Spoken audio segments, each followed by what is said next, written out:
not going to. So I'm going to do, all of this service is about doing things differently and thinking differently. And I'm going to do something differently too. I'm not preaching from a script.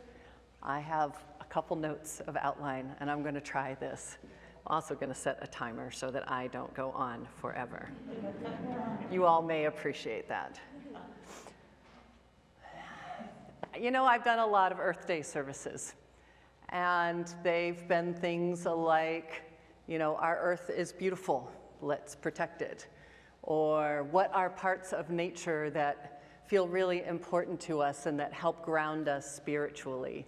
Or talking about, you know, just what parts of nature have been developed and what hasn't, really from a human perspective. And I feel like I just can't do that this year. I feel like it's disingenuous. I feel like it is not enough to just kind of talk about Earth is pretty, let's save it.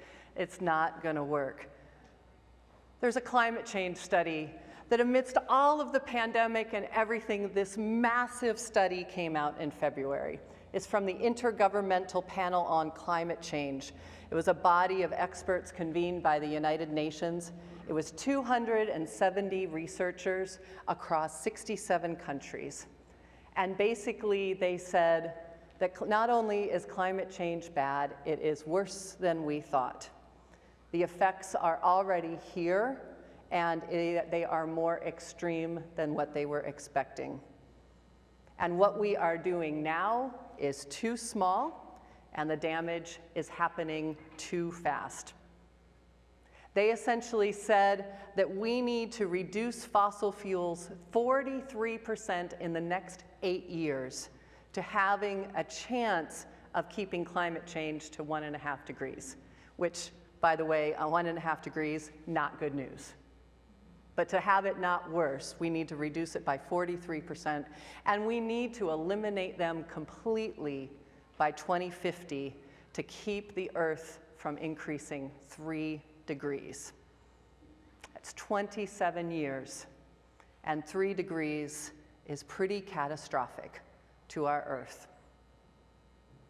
So this is where I kind of go, do I think that we have the global will? Do I have hope that we're going to do this? I don't know that I do.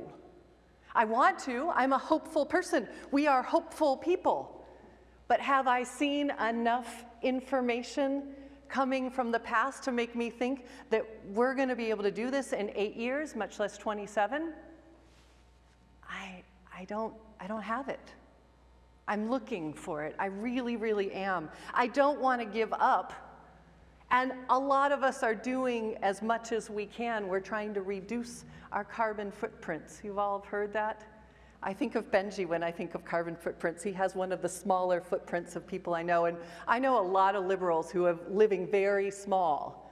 But wait, carbon footprints, like even that makes me cynical. Did you guys know that carbon footprints was a term that was first initiated by BP Oil in order to make us think that climate change was something that we needed to do?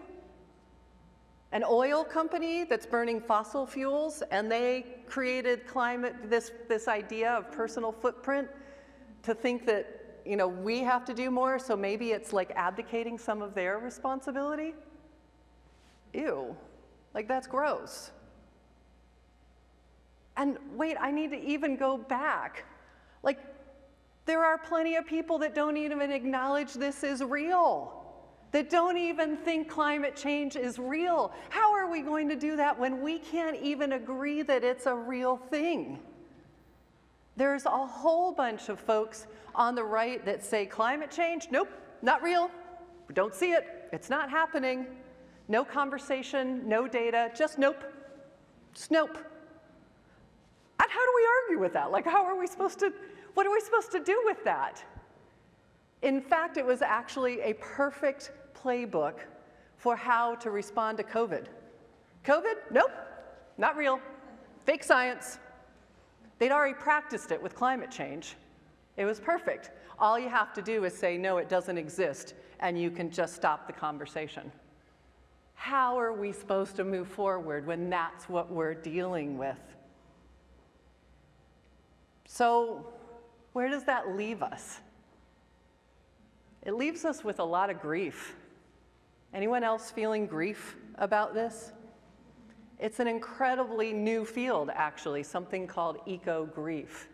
There are workshops and books around it where we need to actually experience the grief, experience all of the things that we know, the species that have gone extinct, the turmoil that has happened on people, the weather changes, the disasters. We actually need to feel that.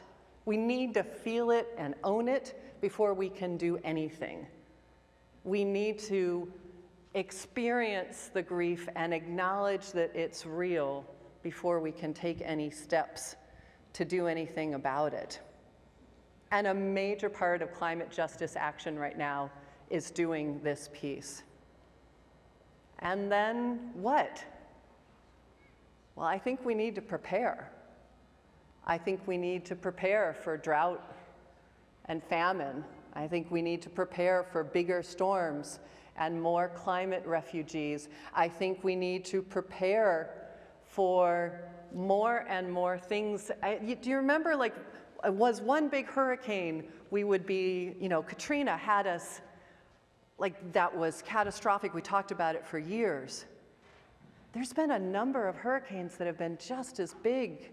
Well, okay, maybe not just as big, but they've been really bad. But we almost become numb to them now, right? Like, we think about it for a week, and then we're moving on to the next big storm, the next big disaster, the next big fire, whatever it is. These things were catastrophic, and we now don't have the brain space to handle the enormity of that. So what do we do?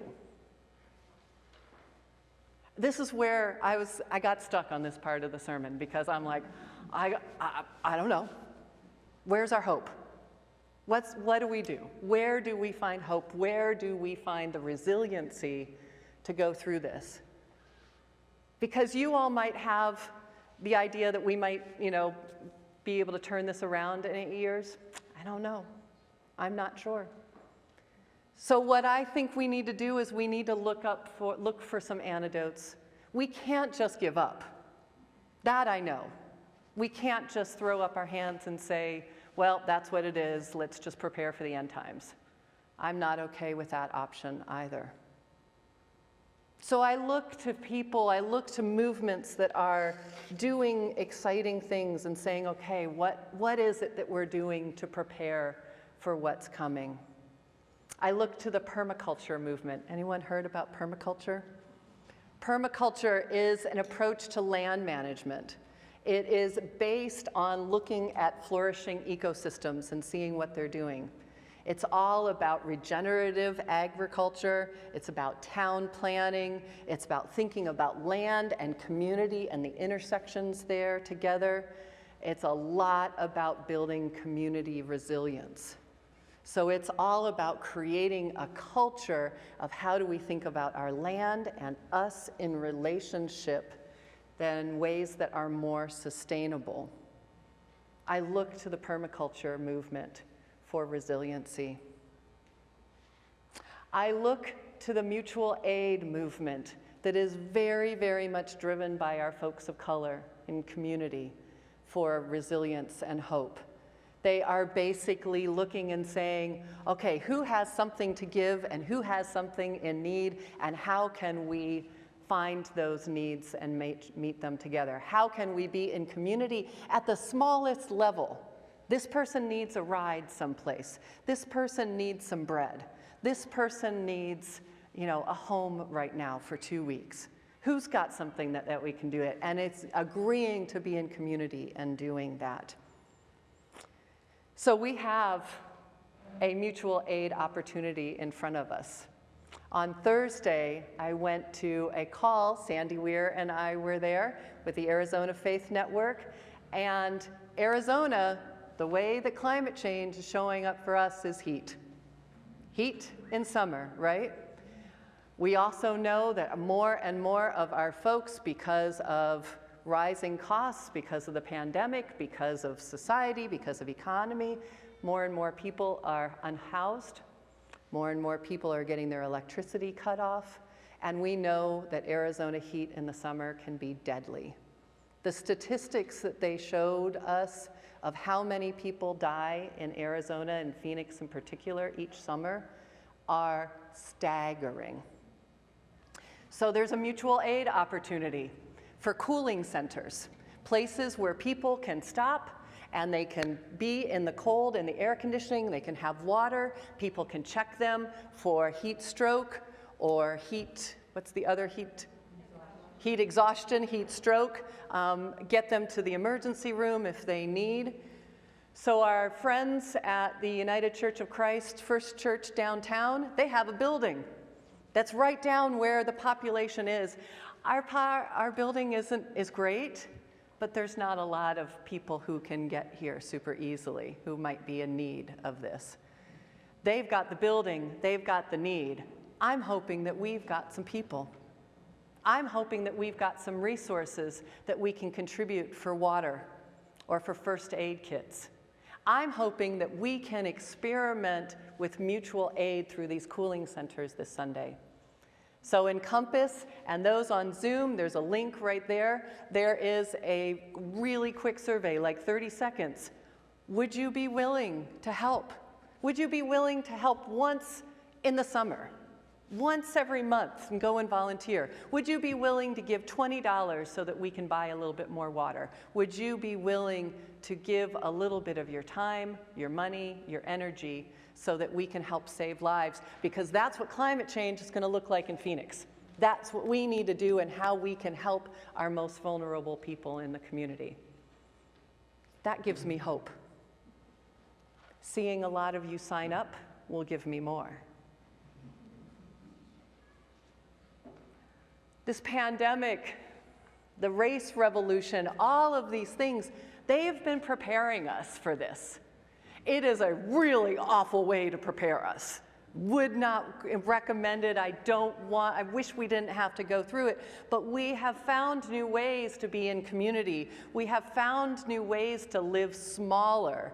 We've found a commitment to living more intentionally. We've learned how to create our own resources and find some resiliency amongst us. That we can also draw on as we go through this more. What we have been learning about privilege and oppression and community also is going to help prepare us. So when we have to think about the systemic change. Yes, I've got an electric car, I use it. You all, it's a game. It's a game. Like, how far can I go and can I brake a tiny little bit more to get like 1/10 of a mile to get myself home? Like, it's actually pretty fun on my electric car. You know, some of us are doing, how many have solar in their homes? Yeah, solar, amazing. Like, and we're running our dishwasher and our laundry during the day so that can go, and then I'm charging my electric car from the solar so that I can make sure that I'm doing, like, there's things that we can do, but there's only so much we can do. The rest of it has to be systemic change. There has to be really big commitments at the highest levels. We need to push for our country and all countries to eliminate fossil fuels, not just reduce them a little bit, but eliminate them. We have to have other big efforts. It can't just be our recycling or our electric cars, although they are a good start. We need laws about single-use plastics. Single-use plastics went totally the wrong way during the pandemic, right? It was safety and understand we had to do it, but now we need to make up for that. How can we eliminate single-use plastics that makes an impact for all of us? How can we create the infrastructure for more electric cars? Norway has a really, really cool thing right now. They are paying up to $300 for you to take your appliance, small appliances, to get them fixed. Because what most people are doing is it costs so much to get your appliance fixed, they're just trashing their appliances and buying another one. I know, I've done that. It's like, well, why don't we just get the old ones fixed? They're finding that the huge amount of appliances that are just being discarded and new ones being bought are having a tremendous impact. How can we fix it at those levels? How can governments help? And how can we work internationally? The globe doesn't recognize borders. If you've traveled to other countries that are incredibly polluted, it's kind of like all the things we're doing. Like, how do we compensate for countries like India where the pollution level is so high that a huge majority of their people, huge portion of their people are sick from it? We are at a crossroads. We're going to keep being at crossroads. Do we think that we and the globe are willing to do it? And if not, how else can we prepare? Now, I know, you're like, Reverend Christine, we want uplifting, we want happy. Give us good news, give us hope. This is your job, this is where you're the minister. I want to make you feel better about this. I really do. I wish I could just put my arms around all of you and tell you that we're going to make it all better. It'll be just fine. Don't you worry. You wouldn't believe me. I know, right? You wouldn't believe me. It's not true. I can't promise that. We can't always control what happens to us, but we can control how we respond. And what we need to do is think about how we want to respond to this. Can we say that we did everything that we could, collectively and individually? And how do we start building community resilience, practicing it right here in this community first? Every time we're bringing a meal to somebody, we're practicing community resilience. Every time we're checking in on somebody and seeing how they're doing, we're practicing that. We're practicing it at a small scale so that we can do it more larger scale. How can we support those who are most marginalized and who we know are going to be most impacted by climate change? Beloveds, we need each other. We need each other to get through this. We need each other to hold ourselves accountable to each other. We need each other to be creative and look for problem solving. Everything that we are doing here is preparing us for that. We need to have it in our DNA, and have it known so deeply to us that it feels like second nature to do it for the wider community. Our faith, our values, our commitment, every single bit of that is needed to make sure that we all understand what is at stake and that we are all committed to what we are doing. We need to support each other. We need to band together. We need to find hope in the places where we can make a difference, and we must do this now. We must do this together. I hope that you are with us in this community. I hope you are finding ways to do it in your larger community. And I pray that together we can make a difference.